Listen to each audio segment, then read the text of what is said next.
Praise the lord. దేవునికి మహిమ కలుగును గాక.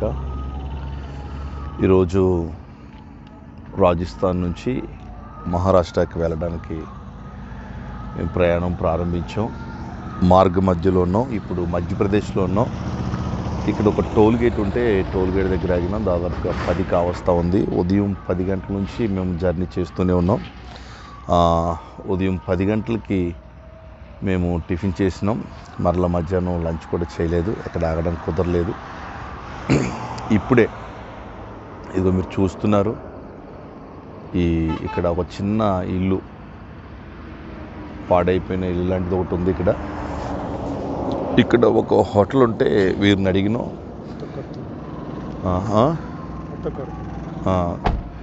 సో ఈ నైటు మేము ఇక్కడ స్టే చేయడానికి మాకు కొంచెం స్థలం ఇస్తారా? మేము మహారాష్ట్ర వెళ్తున్నాం. ఇంకా దాదాపుగా సుమారు 550 కిలోమీటర్లు ఉంది మా జర్నీ. మేము బాగా అలసిపోయి ఉన్నాం. నైట్ ఇక్కడ పడుకోవాలని చెప్పినప్పుడు వారు ఇక్కడ పడుకోమని చెప్పారు. ఇక్కడ కరెంట్ లేదు, మరి ఇంక వేరే మార్గం అయితే లేదు. ఇదంతా కూడా హైవే రోడ్డు. ఇక్కడే మరి నైటు ఉండి ఉదయాన్నే లేచి వెళ్ళాలని అనుకుంటున్నాం. అది మా పరిస్థితి.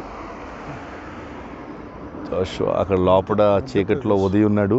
ఇంకా పిల్లలు మరి ఫుడ్ రెడీ చేస్తున్నారు. మార్నింగ్ నుంచి ఎవరైనా తెలియదు, ఫుడ్ రెడీ చేస్తూ ఉన్నారు. రేపు ఉదయాన్నే లేచి మేము మహారాష్ట్ర వెళ్ళాలి. ఇంకా దాదాపుగా 550 కిలోమీటర్ల జర్నీ ఉంది. మా కొరకు ప్రార్థన చేయండి. Thank you.